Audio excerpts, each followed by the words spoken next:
hari ini kita akan kembali melanjutkan perenungan kita pada sermon series yang baru, yaitu When Jesus Get Personal. Dan hari ini kita akan membahas terkait dengan The Thirst of the Human Heart. Sebelum kita masuk lebih jauh, saja kita semua untuk bersatu di dalam doa. Tuhan, kami sungguh bersyukur untuk anugerah-Mu bagi kami. Hari ini kami kembali berkumpul dan kami bersama-sama Tuhan mau menikmati anugerah-Mu lebih jauh lagi Tuhan. Biarkanlah firman-Mu berbicara kepada kami lebih. Dan biarkan melalui kebenaran firman ini Tuhan kami selalu dikalibrasi dan semakin tajam di dalam Tuhan. Hamba-Mu yang akan menyampaikan kebenaran ini juga Tuhan pimpin, Tuhan pakai sebagai alat-Mu Tuhan untuk menyatakan isi hati-Mu bagi setiap kami. Terima kasih Tuhan, di dalam nama Tuhan Yesus, haleluya. Amin. Nah Bapak Ibu Saudara yang terkasih, minggu lalu kita belajar tentang Nikodemus yang disampaikan oleh Pastor Dave. Pastor Dave mengingatkan kita bahwa Nikodemus itu datang kepada Tuhan sebagai seorang yang religius, seorang yang taat, seorang yang beragama, bermoral dan terpandang. Namun, Yesus melihat ada satu kebutuhan yang tidak dapat dipenuhi oleh seluruh ketaatannya, kesalehannya, ritualnya, keagamaannya. Dan akhirnya dia harus dilahirkan kembali.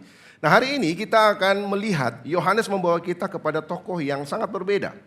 Bukan seorang guru Taurat, bukan ahli Farisi, bukan juga seorang pemimpin agama, melainkan adalah seorang perempuan Samaria, seorang yang ditolak oleh masyarakat, memiliki masa lalu yang rumit, yang datang menimba air di siang bolong, gitu ya. Untuk lebih lanjut lagi, saja kita semua untuk baca Alkitab kita dalam Injil Yohanes pasal yang keempat, ayat 5 sampai 26, kemudian kita akan lompat ayat 28 sampai ayat yang ke-30.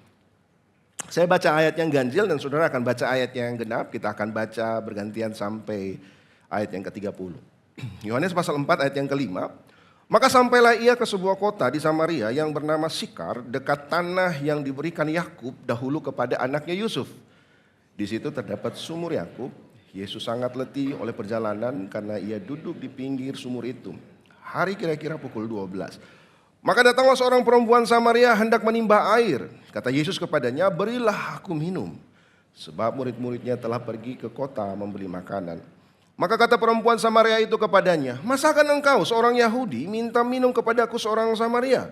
Sebab orang Yahudi tidak bergaul dengan orang Samaria. Jawab Yesus kepadanya, jikalau engkau tahu tentang karunia Allah dan siapakah dia yang berkata kepadamu, berilah aku minum, niscaya engkau telah meminta kepadanya dan ia telah memberikan kepadamu air hidup. Kata perempuan itu kepadanya, Tuhan, engkau tidak punya timba dan sumur ini amat dalam. Dari manakah engkau memperoleh air hidup itu?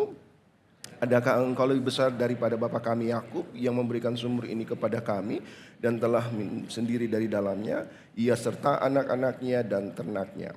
Jawab Yesus kepadanya, barang siapa minum air ini, ia akan haus lagi. Tetapi barang siapa minum air yang kuberikan kepadanya, ia tidak akan haus untuk selama-lamanya. Sebaliknya, air yang akan kuberikan kepadanya akan menjadi mata air dalam dirinya yang terus-menerus memancar sampai kepada hidup yang kekal. Kata perempuan itu kepadanya, Tuhan, berikanlah aku air itu, supaya aku tidak haus dan tidak usah datang lagi ke sini untuk menimba air. Kata Yesus kepadanya, pergilah, panggillah suamimu dan datanglah ke sini. Kata perempuan itu, aku tidak mempunyai suami. Kata Yesus kepadanya, tepat katamu bahwa engkau tidak mempunyai suami. Sebab engkau sudah mempunyai 5 suami, yang ada pada sekarang padamu bukanlah suamimu, dalam hal ini engkau berkata benar. Kata perempuan itu kepadanya, Tuhan, nyata sekarang padaku bahwa engkau seorang nabi. Nenek moyang kami menyembah di atas gunung ini, tetapi kamu katakan bahwa Yerusalem tempat orang menyembah. Kata Yesus kepadanya, percayalah kepadaku hai perempuan, saatnya akan tiba bahwa kamu akan menyembah Bapa bukan di gunung ini dan bukan juga di Yerusalem. Kamu akan menyembah apa yang tidak kamu kenal, kami menyembah apa yang kami kenal, sebab keselamatan datang dari bangsa Yahudi. Tetapi saatnya akan datang dan sudah tiba sekarang, bahwa penyembah-penyembah benar akan menyembah Bapa dalam roh dan kebenaran. Sebab Bapa menghendaki penyembah-penyembah demikian. Allah itu roh dan barang siapa menyembah dia harus menyembah dia dalam roh dan kebenaran. Jawab perempuan itu kepadanya, aku tahu bahwa Mesias akan datang yang disebut juga Kristus. Apabila ia datang, ia akan memberitakan segala sesuatu kepada kami. Kata Yesus kepadanya, akulah dia dan sedang berkata-kata dengan engkau. Maka perempuan itu meninggalkan tempayannya di situ lalu pergi ke kota dan berkata kepada orang-orang yang di situ, mari lihatlah, di sana ada seorang yang mengatakan kepadaku segala sesuatu yang telah kuperbuat. Mungkinkah dia Kristus itu? Maka mereka pun pergi ke luar kota lalu datang kepada Yesus. Amin. Nah, Bapak Ibu Saudara yang terkasih, perempuan Samaria. Ada satu hal yang sungguh unik di sini yang dapat kita kupas. Ini adalah sebuah kisah yang familiar, yang sering kali kita dengar waktu kita masih sekolah minggu, masih anak-anak ikut sekolah minggu, buat acara drama, cerita ini sering kali kita dengar. Tapi ketika kita menggali lebih jauh, ada banyak hal dan keindahan Injil yang dapat memberkati kita pada hari ini, Bapak Ibu Saudara yang terkasih. Kenapa? Karena perempuan Samaria ini berbeda dengan Nikodemus. Perempuan Samaria ini adalah seorang perempuan dari Samaria. Dua sebutan ini saja sudah memiliki beban tersendiri bagi pribadi perempuan Samaria ini. Kenapa? Karena zaman itu perempuan itu memiliki kasta di bawah laki-laki. Gitu ya, pada zaman itu. Perempuan nilainya lebih di bawah daripada laki-laki. Tapi tidak hanya berhenti di situ saja. Ada satu latar belakang yang melatar belakangi antara Yahudi dan Samaria pada masa itu.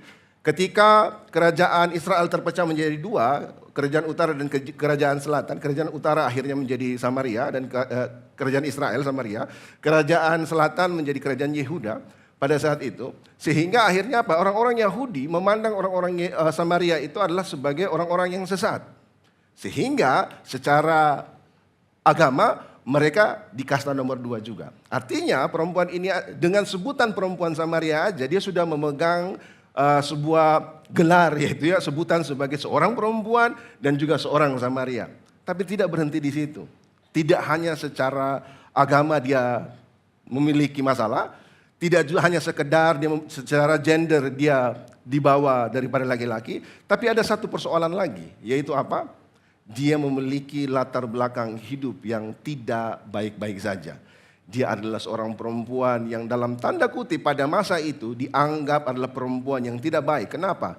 Punya 5 suami dan sekarang tinggal dengan laki-laki yang bukan suaminya. Artinya kalau dibandingkan dengan Nikodemus, wah perempuan ini gak ada apa-apanya. Tapi menariknya, kenapa Yesus berjumpa dengan dia?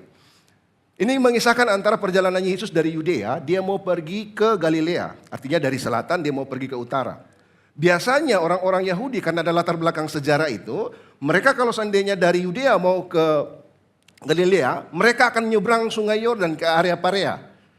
Kemudian sampai di utara, baru mereka akan nyebrang lagi sungai Yordan untuk sampai kepada Galilea. Kenapa? Karena mereka menghindari area Samaria ini. Tapi perhatikan baik-baik ini. Yesus di dalam ayat 4 kalau Anda baca, Anda akan menemukan dia harus melewati itu. D. Eckerson memberikan sebuah komentar terkait dengan harus ini. Menggunakan kata they. Artinya ini ada maksud ilahi di situ. Atau lebih kita kenal dengan namanya divine necessity. Artinya keharusan Tuhan untuk melewati Samaria itu karena mau berjumpa dengan perempuan yang secara gender dia di bawah laki-laki, secara agama dia sebagai seorang Samaria, dan secara latar belakang dia hidup dengan buruk pada masa itu. Nah, Yohanes sementara menunjukkan ada suatu kehausan ilahi, keharusan ilahi, divine necessity di situ. Yesus datang ke Samaria karena dia memiliki misi untuk mencari seorang perempuan yang selama ini mencari hidup di tempat yang salah. Perempuan itu mengira dia datang ke sumur untuk menimba air, tapi ternyata sang air hidup yang lebih dahulu datang menunggu dia. Jadi saudara, jika Nikodemus itu mewakili orang yang mencari hidup melalui rutinitas keagamaannya, perempuan Samaria ini mewakili orang yang mencari hidup melalui relasi. Tapi, perhatikan baik-baik ini. Mereka berdua itu di ujung yang sangat berbeda. Namun, Yesus melihat satu kebutuhan yang sama di dalam setiap hati manusia. Mereka sedang haus. Saudara, bukankah itu juga merupakan pengalaman kita? Kita semua sedang mencari sesuatu. Kita selalu merasa belum puas, selalu ada yang kurang dalam hidup kita. Hati kita selalu berkata, masih ada yang kurang, aku butuh lebih. Sudah lulus, ingin bekerja. Sudah bekerja, naik jabatan. Sudah menikah, ingin punya anak. Sudah punya anak, ingin anak kita berhasil. Sudah pensiun. Nah, di sini persoalannya, menyesali kenapa saya menikah dengan istri saya gitu. Gitu. Mulai menyesali kenapa saya nggak ambil kesempatannya waktu itu, sehingga akhirnya saya bisa hidup lebih baik. Kalau seandainya pada masa itu saya mengikuti lowongan pekerjaan yang ke luar negeri itu, mungkin hidup saya jadi lebih baik pada masa ini. Ketika sudah pensiun, mulai nostalgia dan mulai menyesali masa lalu. Bapak Ibu Saudara yang terkasih, perhatikan baik-baik ini. Dosa menciptakan sebuah utopia. Nah, apa itu utopia? Utopianya seperti ini. Muda senang-senang, mungkin Anda pernah dengar ini. Tua kaya raya, mati masuk surga. Gitu ya. Banyak orang berpikir begitu. Wah, selagi masih hidup, ya wes gitu ya. Mumpung kalau saya ini di kemudian hari mungkin gak ada kesempatan, ya udah, mumpung masih bisa, ya wes gas gitu ya. Begitu. Udah tua berpikir bisa kaya raya, punya banyak investasi, punya banyak mainan gitu ya, punya banyak modal, punya banyak perusahaan dan seterusnya. Mati masuk surga. Itu ideal banget kan? Tapi tahukah saudara, itu hanya cuma sekedar utopia gitu ya. Nah, yang menarik, kita tidak akan pernah menemukan kepuasan itu. Yesus sudah membicarakan kenyataan ini 2000 tahun yang lalu. Barang siapa minum air ini, dia akan haus lagi. Jadi persoalannya itu saudara, bukannya karena kita terlalu banyak menginginkan sesuatu. Kita sering mencari makna hidup pada sesuatu yang tidak pernah dirancang menjadi juru selamat. Disinilah persoalannya. Karena itulah melalui percakapan di tepi sumur ini, Yesus mengajak kita untuk menjawab 3 pertanyaan besar yang akan sama-sama kita renungkan pada hari ini.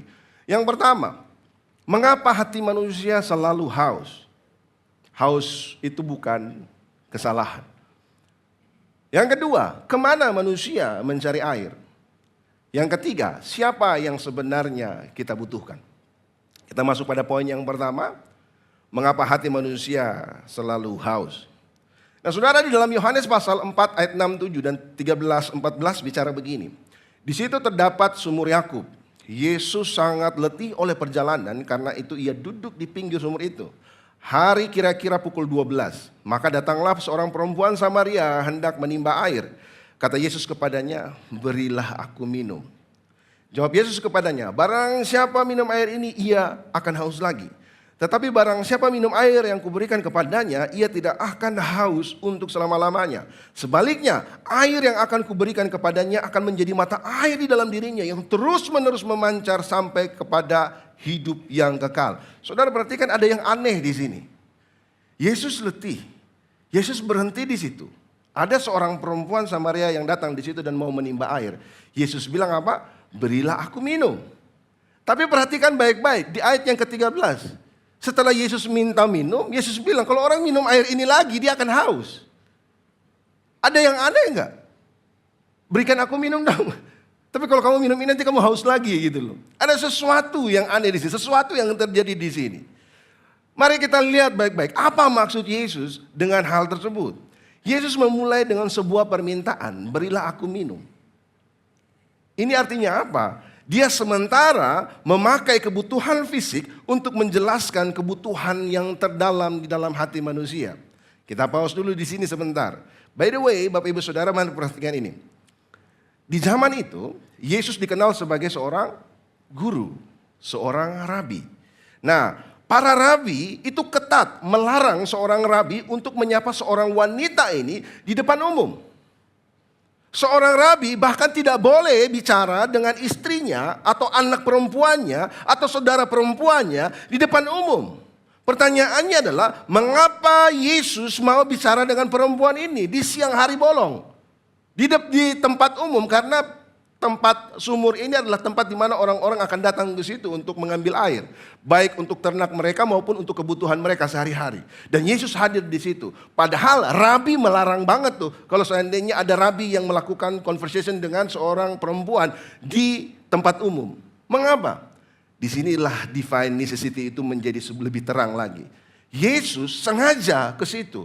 Untuk apa? Yesus menabrak segregasi budaya. Menabrak segregasi yang namanya keagamaan. Yesus menabrak moralitas. Yesus menabrak segala sesuatu. Untuk apa? Dia datang mencari perempuan yang dianggap sebagai kasta di bawah dari laki-laki. Perempuan Samaria, perempuan yang latar belakangnya tidak benar. Yesus datang mencari dia. Ini agak sedikit berbeda dengan Nikodemus. Nikodemus datang mengendap-endap pada waktu malam mencari Yesus. Tapi perempuan Samaria ini, Yesus sengaja datang mencari dia. Begitu. Nah, mengapa Yesus memakai rasa haus untuk membuka percakapan tentang jiwa manusia? Yesus memulai percakapan dengan air dari sumur Yakub. Tapi perhatikan ini Bapak Ibu Saudara yang terkasih, dia tidak sedang berbicara tentang air semata.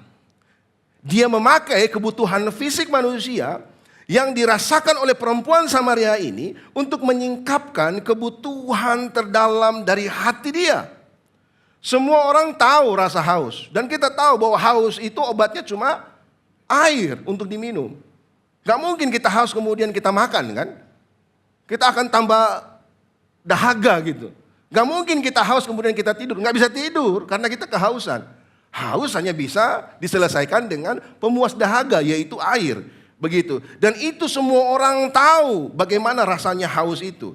Nah, Yesus mulai pengalaman yang sederhana itu. Yesus sedang mengajar satu kebenaran yang lebih besar. Kenapa? Kehausan hati kita menunjukkan untuk siapa sebenarnya kita diciptakan. Saudara, Allah tidak hanya menciptakan manusia dengan kebutuhan. Allah juga menentukan objek dari kebutuhan itu. Seperti mata diciptakan untuk cahaya. Kalau kita matikan semua ini gelap, kita nggak bisa lihat. Kenapa? Karena mata kita menangkap cahaya. Jadi kalau seandainya gelap, kita nggak akan pernah bisa melihat. Oleh karena itu, mata diciptakan untuk menangkap cahaya. Begitu juga dengan paru-paru. Paru-paru diciptakan untuk udara masuk ke dalamnya.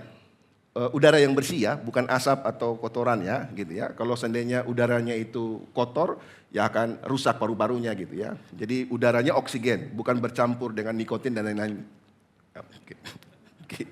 Begitu ya, begitu. Nah, saudara, perhatikan baik-baik ini. Karena Tuhan menciptakan kita dan Dia menentukan objek dari kebutuhan itu, maka Allah menciptakan hati kita dengan kerinduan akan kasih. Kita semua haus akan kasih. Kerinduan akan makna. Kita semua haus akan makna identitas diri kita. Kerinduan akan sukacita. Siapa sih yang gak mau sukacita? Yang mau bahagia? Kerinduan akan kepenuhan. Siapa sih yang nggak mau dipenuhi? Saudara, semua itu bukanlah sebuah kesalahan.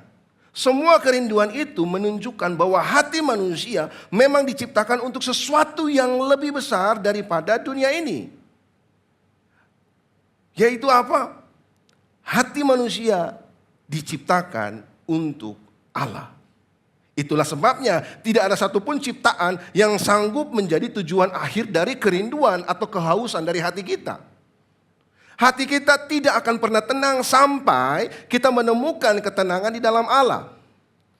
Beberapa ratus tahun yang lalu ya, beberapa abad tahun yang lalu, Agustinus dari Hippo bercerita terkait dengan pengalaman hidupnya. Dia menghabiskan masa mudanya mencari kebahagiaan di banyak tempat. Dia mengejar kenikmatan, kehormatan, dan pengetahuan. Namun semakin banyak yang dia peroleh, semakin dia menyadari bahwa hatinya itu tetap gelisah. Tetapi ketika dia berjumpa dengan Kristus, di dalam bukunya Confession dia menaruh tulisan ini, ungkapan ini ya, kutipan ini di pembukaan dari bukunya Confession itu. Engkau telah menciptakan kami ya Tuhan, dan hati kami gelisah sampai beristirahat di dalam Engkau. Rasa haus kita bukanlah bukti bahwa Allah gagal menciptakan kita. Tetapi justru itu adalah petunjuk bahwa kita itu diciptakan untuk Allah. Karena itu Yesus tidak memulai percakapan dengan perempuan Samaria itu dengan berbicara tentang dosanya. Dan dengan menghakimi dia. Tetapi Yesus memulai conversationnya dengan perempuan Samaria ini dengan rasa haus. Sebab sebelum Yesus menunjukkan kemana dosa membawa manusia, dia terlebih dahulu mengingatkan untuk apa manusia itu diciptakan. Manusia diciptakan bagi Allah. Dan selama hati kita belum menemukan dia, dia akan terus mencari. Hati kita akan terus mencari kepuasan-kepuasan itu. Bapak Ibu Saudara yang terkasih, saya dan istri, kami dikaruniai 3 orang putri yang cantik. Dan bagi kami, mereka adalah anugerah yang begitu luar biasa. Tapi di satu hal kami juga selalu berjumpa dengan pertanyaan-pertanyaan yang bagi saya mungkin ini adalah sebuah pertanyaan template ya. Kalau seandainya kita membangun hubungan relasi dengan orang yang baru. Biasanya kalau saya berjumpa, oh masih sekolah, oh kapan lulus gitu ya. Udah lulus, nanti mau kuliah di mana gitu ya. Kalau waktu sementara kuliah, oh udah kuliah tak? Kira-kira kapan wisuda? Kapan tugas akhirnya kapan? Skripsinya kapan?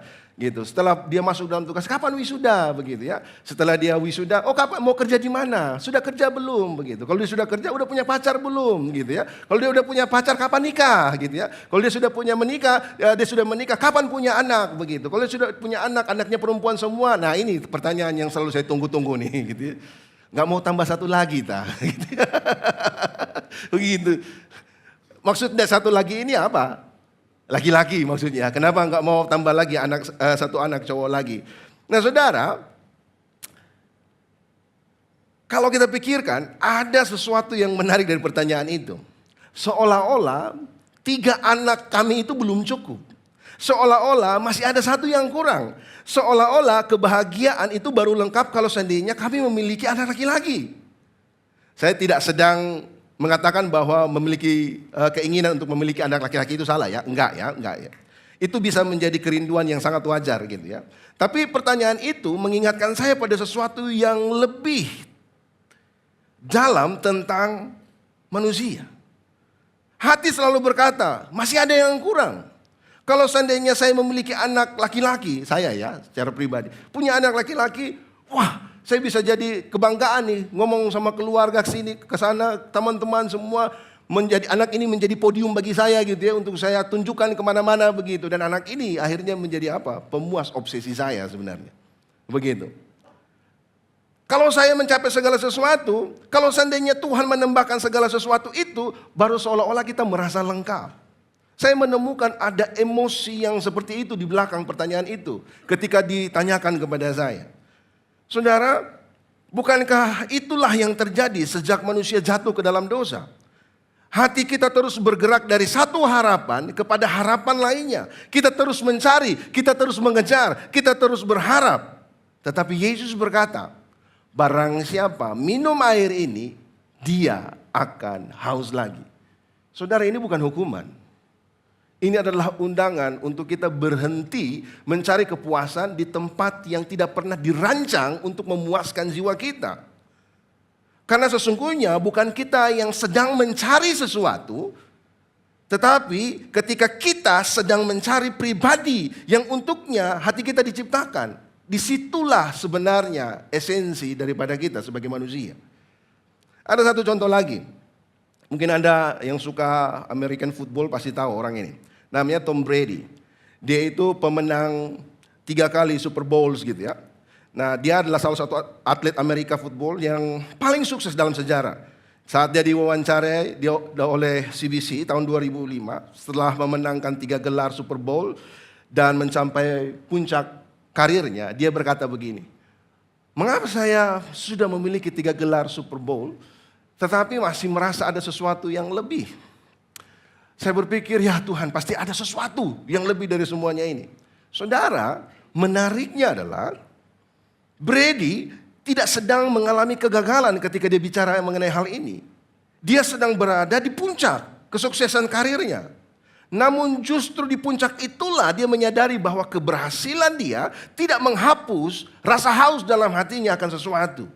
Inilah yang dimaksud Yesus ketika berkata, barang siapa minum air ini, dia akan haus lagi. Bahkan ketika seseorang minum air yang paling diinginkan dunia sekalipun, dahaga itu tetap ada. Jadi saudara, jika memang manusia diciptakan untuk Allah, mengapa kita justru datang kepada sumur-sumur yang lain? Mengapa kita mencari pada hal-hal yang lain?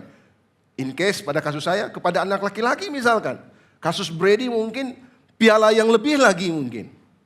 Jawabannya ada pada poin yang nomor 2. Kemana manusia mencari air? Dalam Yohanes pasal 4 ayat 16 sampai ayat yang ke-18 bicara begini. Kata Yesus kepadanya, "Pergilah, panggillah suamimu dan datang ke sini." Kata perempuan itu, "Aku tidak mempunyai suami." Kata Yesus kepadanya, "Tepat katamu bahwa engkau tidak mempunyai suami, sebab engkau sudah mempunyai 5 suami dan yang ada sekarang padamu bukanlah suamimu. Dalam hal ini engkau berkata benar." Saudara, perhatikan baik-baik. Yesus mengatakan bahwa ada air hidup yang ketika kita minum gak akan haus lagi. Perempuan ini mau minum air itu. Tapi perhatikan baik-baik. Apa yang menjadi jawaban Yesus? Yesus gak langsung kasih air hidup itu. Kayak gak nyambung kan? Yesus bilang, "Panggil dulu suamimu, terus bawa ke sini." Ini sebuah hal yang bagi saya, kenapa gitu ya? Kan Yesus bertanya tentang air hidup. Kemudian menjelaskan air hidup itu kepada perempuan. Perempuan ini mau air hidup itu. Tetapi Yesus tidak kasih air hidup itu dulu. Tapi Yesus suruh dia pergi, panggil suaminya untuk datang dulu. Apa maksud Yesus? Saudara, Yesus menyingkapkan sumur hatinya. Menyingkapkan kebutuhan hatinya, kehausan hatinya. Ini bukan tentang siapa yang dia miliki. Tetapi masalahnya adalah di mana dia mencari hidup itu. Kita mungkin menduga Yesus akan menjelaskan apa itu air hidup. Saya pikir kalau seandainya saya adalah Yohanes pada masa itu, kita bersyukur kita sudah bisa melihat full frame-nya ya. Bahwa akhirnya Yesus bicara bahwa itu dirinya. Tapi bagaimana pas Yohanes misalkan dalam menulis ini, dan mungkin dia ada di situ barangkali gitu ya. Ketika Yesus berkata, "Air ini kamu minum, kamu tidak akan haus lagi," begitu. "Aku mau Tuhan." "Mana?" Begitu. "Panggil dulu suamimu," gitu kan. Bingung, wah kenapa, apa maksudnya? Tapi ternyata Yesus sementara membongkar kehausan hatinya, sumur hatinya perempuan Samaria ini. Jadi memang sekilas terkesan ini terasa aneh. Apa hubungan antara air hidup dengan suami? Mengapa Yesus tiba-tiba mengubah arah pembicaraan? Padahal sebenarnya Yesus tidak sedang mengubah topik, saudara. Justru dia sedang membawa percakapan ini untuk masuk dalam inti persoalan yang sebenarnya. Karena sebelum seseorang menerima air hidup itu, dia harus terlebih dahulu menyadari dari mana selama ini dia mencoba untuk memuaskan kehausan hatinya. Jadi ketika hati belum menemukan sumber air hidup yang sejati, saudara, hati akan terus menggali sumur yang baru. Kita sering berpikir, kalau seandainya aku memiliki ini, anak laki-laki misalkan gitu ya. Kalau seandainya aku hidupku seperti ini, kalau seandainya keadaanku berubah, maka aku akan bahagia. Kita selalu menaruh rasa haus kita kepada hal-hal yang semestinya tidak diciptakan untuk itu. Kita menaruh rasa haus hati kita kepada hal-hal yang seharusnya itu menjadi bagian di mana Tuhan memelihara kita, tapi kita menjadikan itu sebagai juru selamat dalam hidup kita. Tetapi setelah kita mendapatkan semuanya itu, saudara, apakah kemudian rasa haus kita itu puas? Jawabannya tidak. Tidak lama kemudian hati kita akan berkata kemudian, masih ada yang kurang, masih ada yang kurang. Kenapa? Karena kita sedang meminta sesuatu yang diciptakan melakukan pekerjaan yang hanya dapat dilakukan oleh Sang Pencipta. Relasi, keluarga, pekerjaan, pelayanan itu baik. Itu adalah anugerah umum pemeliharaan Allah, providensi Allah bagi kita. Tapi perhatikan baik-baik, semuanya itu tidak satu pun di antaranya dirancang untuk menjadi juru selamat bagi kita. Jadi sejak kejadian pasal 3, kejatuhan manusia itu, manusia tidak berhenti untuk mencari hidup. Selama manusia terpisah dari Allah, dia selalu mencari kepuasan hatinya ke hal-hal yang lain. Manusia tidak berhenti mencari hidup. Manusia mulai menentukan sendiri di mana dia hidup. Dan itu dia taruh di dalam hatinya. Dia mencari, menggali. Sampai akhirnya dia tidak pernah puas di dalam hidupnya. Dan berakhir pada penyesalan ketika dia sudah di dalam masa pensiun tadi. Gitu ya saudara. Dosa tidak membuat manusia melanggar perintah. Tidak hanya melanggar perintah Allah, saudara. Tapi dosa membuat manusia ingin mengambil posisinya Allah.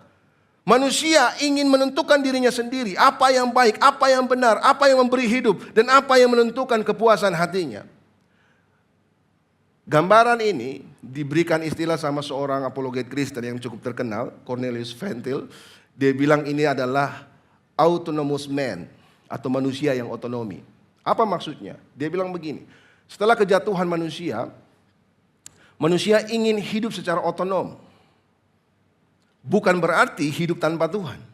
Tetapi ingin menjadi penentu akhir tentang apa yang benar, apa yang baik, dan apa yang memberi hidup. Dan itulah keadaan manusia berdosa. Manusia yang otonom. Artinya apa saudara? Dosa bukan hanya membuat kita menginginkan hal yang salah.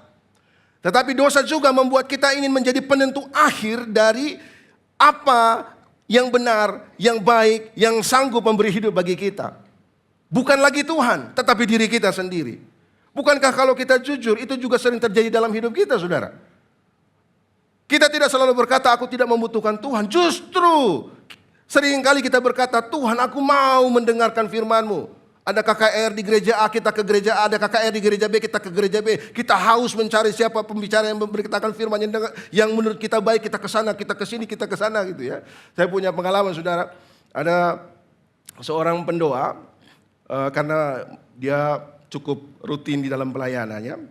Suatu ketika dia mengalami sakit gitu ya. Nah, di tempat saya di Kupang itu kuat dengan okultisme gitu ya, atau suanggi, kuasa gelap gitu ya, begitu istilahnya. Nah, jadi kalau seandainya karena dia hidup dengan ruang lingkup yang seperti itu, jadi apa-apa itu pasti dia akan bilang, wah ini serangan gitu ya. Kucing mau kawin berantem, wah ini serangan gitu ya. Kucing jalan di atas plafon, wah ini serangan gitu ya, begitu. Sehingga akhirnya dia selalu ke tim doa ini, tim doa itu, tim doa ini, tim doa itu untuk membuktikan bahwa ini serangan atau enggak gitu ya, dalam konteksnya seperti itu. Dosa membuat kita ingin menjadi penentu akhir tentang apa yang benar, apa yang baik, yang sanggup memberi hidup. Padahal kita tahu bahwa di dalam Kristus kita sudah ditebus dan kita sudah menang. Jadi kita tidak selalu berkata kita tidak membutuhkan Tuhan. Justru seringkali kita berkata, Tuhan aku mau mendengarkan firman-Mu. Tetapi di dalam hati kita masih menambahkan satu kalimat lagi. Keputusan akhirnya tetap ada di tanganku. Gitu. Firman Tuhan berkata, ampunilah. Tapi kita berkata, belum sekarang. Lihat mukanya aja, aduh gitu ya. Firman Tuhan berkata, jangan khawatir. Tapi hati berkata, aku lebih percaya perhitunganku, dolar sekarang lagi naik ke 18.000. Ya. Jangan khawatir, ini isu global nih, Eropa lagi sementara diserbu sama imigran gitu ya. Wah nanti gimana ekonominya, bagaimana? Saudara, kekhawatiran kita tidak membawa kita pada akhirnya menentukan kebenaran itu. Tapi justru kekhawatiran kita itu harusnya membawa kita untuk berdoa untuk semuanya itu. Dan kembali kepada Tuhan yang memegang kendali atas sejarah itu. Begitu saudara. Nah firman Tuhan berkata juga carilah dahulu kerajaan Allah. Tetapi hati kita berkata nanti aja kalau semua urusan hidupku sudah selesai. Muda, senang-senang, tua, kaya raya, mati masuk surga. Utopia saudara gitu ya. Begitu. Kita tidak selalu menolak Tuhan saudara. Tapi kita hanya ingin Tuhan memberi nasihat sementara. Namun keputusan terakhir seringkali selalu kita pegang. Dosa bukan hanya membuat kita menginginkan hal yang salah. Dosa membuat kita ingin menjadi penentu akhir tentang apa yang benar, baik, dan yang sanggup memberi hidup bagi kita sendiri. Nah ini saudara, menariknya begini. Yohanes sengaja menuliskan dua kisah ini berdampingan. Nikodemus yang mencari hidup melalui agama, dan perempuan Samaria yang mencari hidup melalui relasi.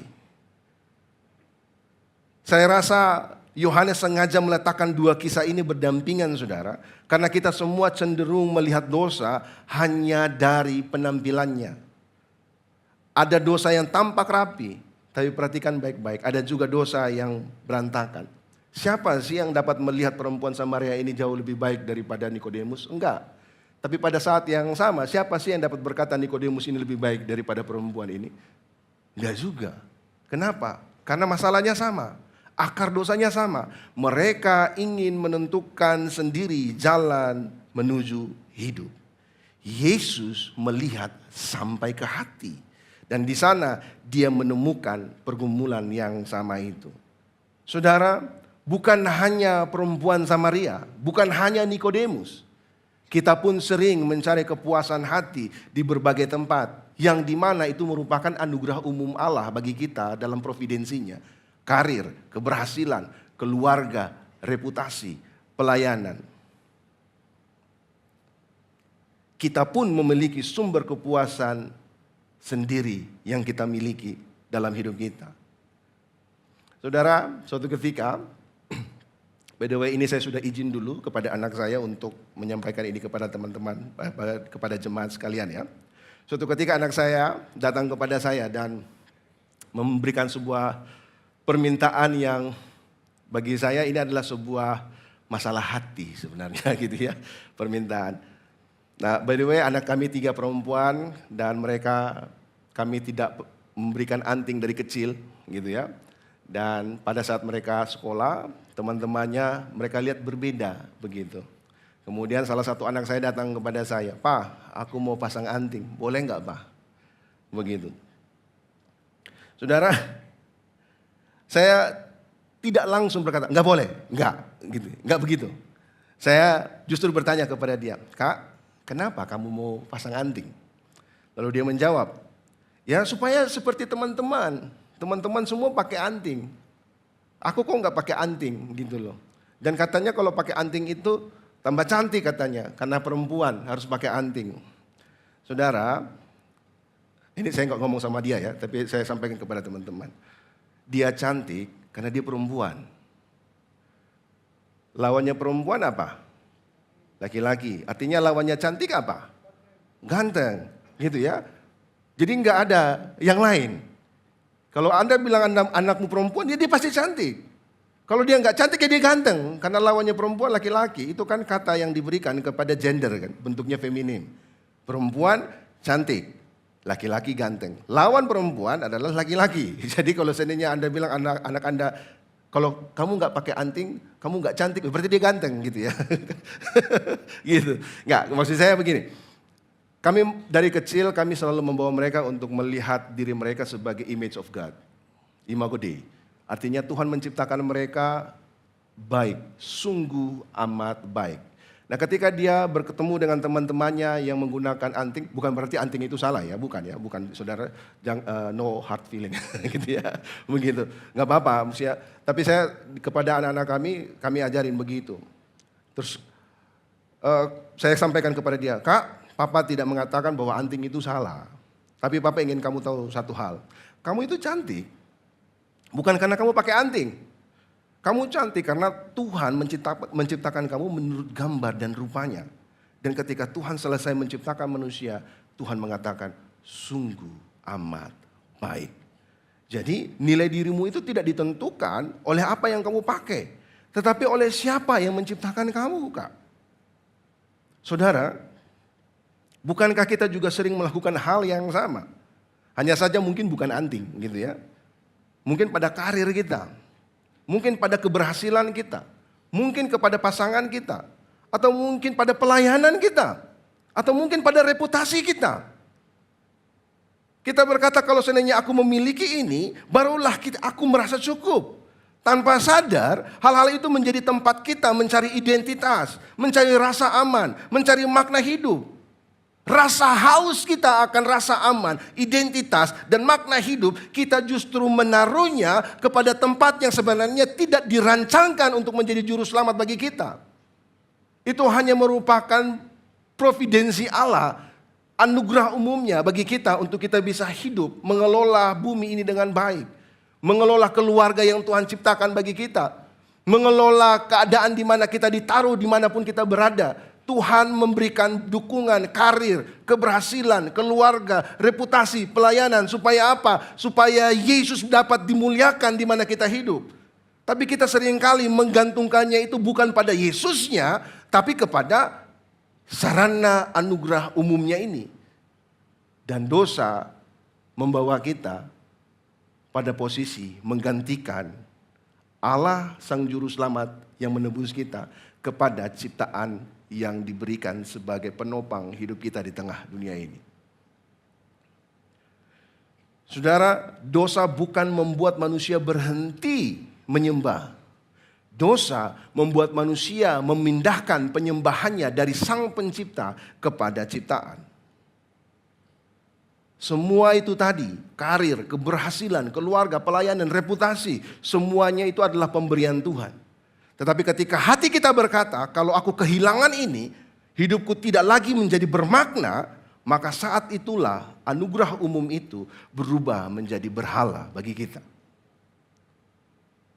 Saudara, kalau begitu, adakah harapan bagi orang-orang seperti kita? Kalau semua sumber dunia pada akhirnya membuat kita haus lagi. Kalau agama pun tidak sanggup memuaskan kita. Kalau relasi pun tidak sanggup memberikan kita hidup. Lalu siapakah yang sebenarnya kita butuhkan dalam hidup kita? Saya kira kita semua sudah tahu jawabannya. Siapakah sebenarnya yang kita butuhkan? Dalam Yohanes pasal 4 ayat 25 dan 26 berkata begini. Jawab perempuan itu kepadanya, aku tahu bahwa Mesias akan datang, yang disebut juga Kristus. Apabila ia datang, ia akan memberitakan segala sesuatu kepada kami. Kata Yesus kepadanya, akulah dia yang sedang berkata-kata dengan engkau. Saudara, setelah seluruh percakapan yang panjang itu, perempuan Samaria akhirnya berkata kepada Yesus, aku tahu Mesias akan datang. Ini maksudnya apa, saudara? Sepanjang percakapan itu, perempuan ini masih berpikir bahwa jawaban atas hidupnya itu pada sesuatu yang lain. Sebelum Yesus menjawab, akulah dia. Tetapi Yesus mengarahkan matanya kepada sesuatu yang lebih besar. Perempuan itu mungkin masih berpikir, oh air hidup yang mana? Mungkin air yang ajaib. Atau mungkin cara ibadah yang benar. Karena akhirnya kan bicara bahwa mereka menyembah Allah di gunung dan orang Yahudi menyembah di Yerusalem. Seperti itu. Atau mungkin bicara tentang Mesias itu yang datang suatu hari nanti, begitu. Tetapi Yesus mengarahkan mata perempuan ini kepada sesuatu yang jauh lebih besar. Akulah dia yang sedang berkata-kata dengan kamu. Artinya apa? Yang dibutuhkan oleh perempuan ini bukan sumur baru, bukan suami baru, bukan hal-hal yang lain, melainkan Sang Juru Selamat. Karena dia, hatinya diciptakan untuk Kristus. Sehingga yang dibutuhkan oleh perempuan Samaria ini adalah Kristus. Ketika Yesus berkata, akulah dia yang sedang berkata-kata dengan engkau. Saudara, disinilah puncak dari percakapan ini. Dan bukankah itu juga sering terjadi kepada kita, saudara? Kita datang kepada Tuhan sambil membawa daftar kebutuhan yang banyak. Perbaiki pekerjaanku, perbaiki keluargaku, perbaiki kesehatanku, perbaiki pelayananku. Namun semua itu adalah doa yang baik, saudara. Tetapi seringkali kita lupa bahwa pemberian yang terbesar dari Allah bukanlah hidup yang lebih mudah, tetapi pemberian terbesar dari Allah adalah diri Kristus sendiri kepada kita. Saudara, ada dua kesalahan yang dimiliki oleh perempuan Samaria ini dalam percakapannya dengan Yesus. Di ayat 10, Yohanes menuliskan begini, jikalau engkau tahu tentang karunia Allah, dan siapakah dia yang berkata kepadamu, berilah aku minum, niscaya engkau telah meminta kepadanya, dan ia telah memberikan kepadamu air hidup. Ada dua hal yang perempuan itu belum mengerti. Pertama, dia belum tahu.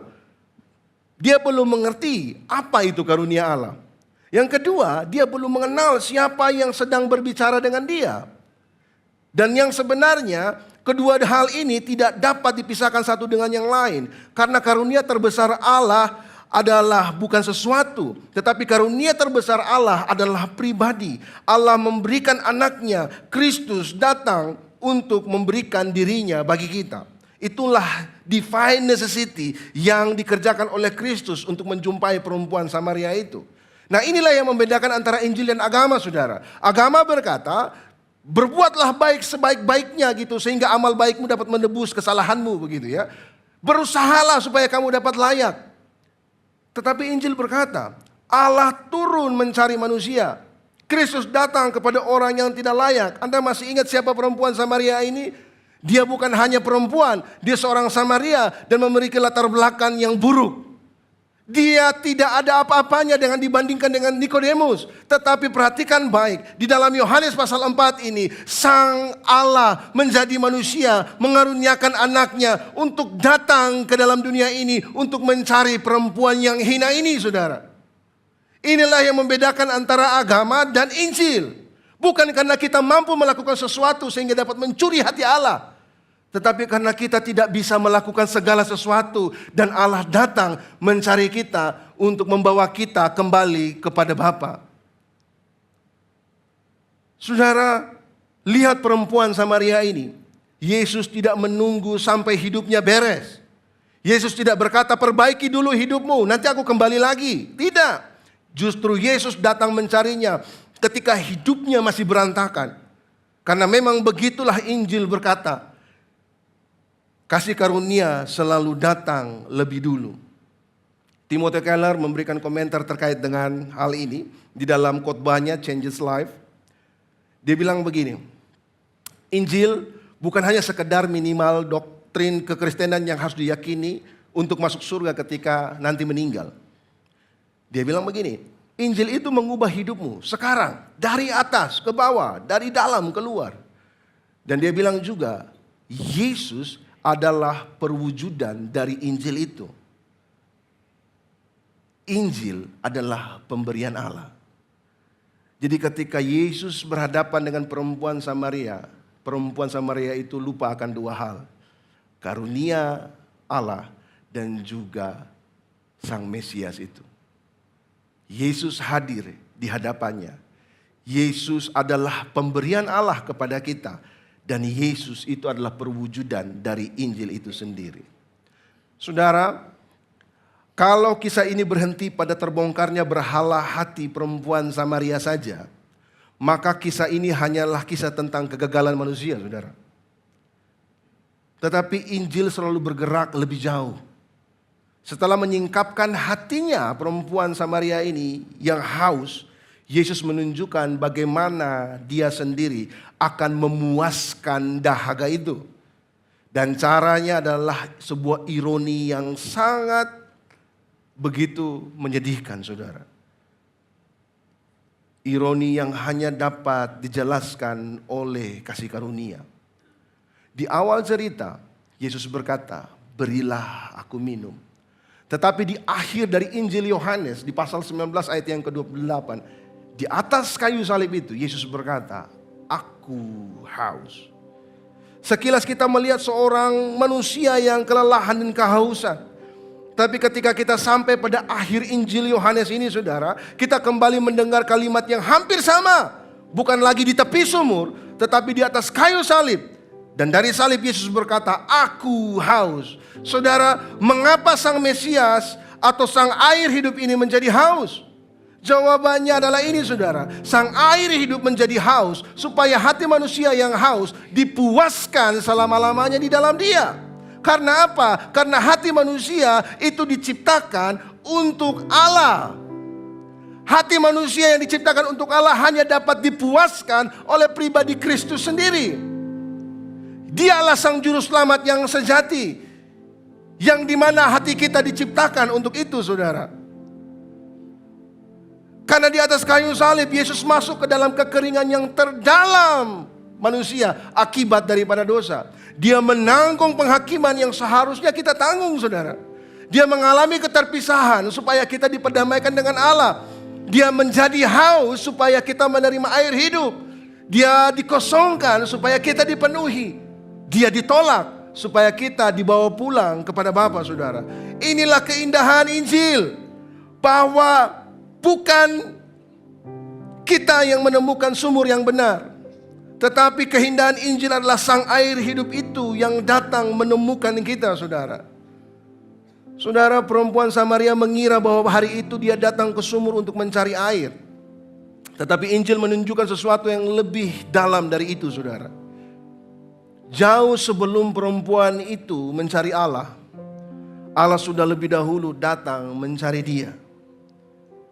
Dan bukan itu juga cerita hidup kita, saudara.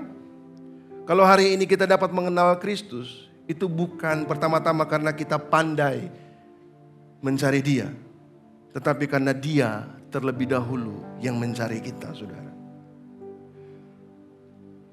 Di dalam Yohanes pasal 7 ayat 37, 38. Mungkin kisah sama wanita Samaria ini, oh mungkin untuk wanita Samaria aja deh. Tapi Yesus tidak berhenti di situ. Dia berkata sebagai undangan bagi kita semua, saudara.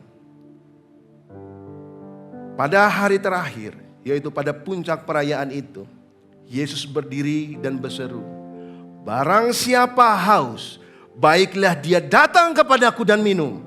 Barang siapa percaya kepadaku, seperti yang dikatakan oleh kitab suci, dari dalam hatinya akan mengalir aliran-aliran air hidup.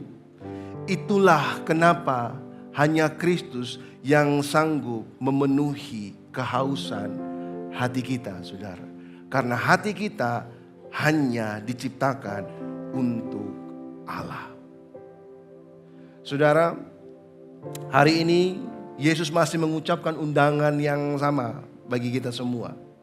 Bukan hanya kepada perempuan Samaria, tetapi juga kepada setiap kita, saudara yang terkasih. Setiap kita yang mungkin letih mencari makna hidup. Setiap kita yang mungkin kecewa dengan keadaan ekonomi, keadaan keluarga, atau mungkin sakit penyakit yang kita alami. Atau mungkin kita yang gagal dalam bisnis kita, dalam kehidupan kita. Atau mungkin kita yang sukses, yang berhasil, tapi masih merasa kosong di dalam hati kita. Yang masih terus menggali sumur-sumur dunia untuk memuaskan dahaga kita, saudara. Yesus berkata, barang siapa haus, baiklah ia datang kepadaku dan minum. Yesus tidak berkata barang siapa sudah berhasil memperbaiki hidupnya. Yesus tidak berkata barang siapa sudah cukup baik. Dia hanya berkata barang siapa haus, datang kepada dia. Datanglah dengan kehausanmu, datanglah dengan kegagalanmu, datanglah dengan dosa-dosamu, datanglah dengan tempayan yang kosong. Karena hanya orang yang tahu dirinya haus yang akan menghargai air hidup itu, saudara. Dan hanya orang yang datang kepada Kristus yang akan menemukan bahwa apa yang selama ini ia cari di begitu banyak sumber yang lain, ternyata hanya dapat dia temukan di dalam Kristus. Mari kita datang kepada Kristus, sebab hati kita memang diciptakan untuk Dia. Dan hati kita tidak akan pernah menemukan perhentian sampai kita mengalami rest di dalam Kristus. Pertanyaan reflektifnya bagi kita semua, Bapak Ibu Saudara yang terkasih. Apa yang selama ini paling saya harapkan dapat memberi rasa aman, berharga, dan rasa utuh bagi saya? Apakah saya sungguh percaya bahwa hanya Kristus yang mampu memuaskan dahaga hati saya? Dalam bagian hidup apa saya masih lebih mengandalkan kehendak dan penilaian diri sendiri daripada tunduk kepada Kristus sebagai Tuhan? Dan yang terakhir, jika Kristus rela menjadi haus di kayu salib supaya saya menerima air hidup, respon apa yang akan saya berikan kepadanya melalui hidup saya hari ini? Saya undang kita semua, mari kita bangkit berdiri.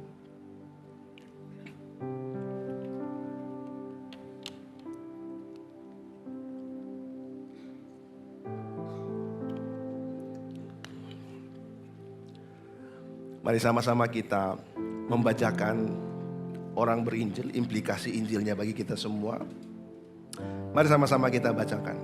Orang berinjil berhenti mencari kepuasan hati pada hal-hal yang diciptakan, karena hanya Kristus yang sanggup memuaskan dahaga hati kita.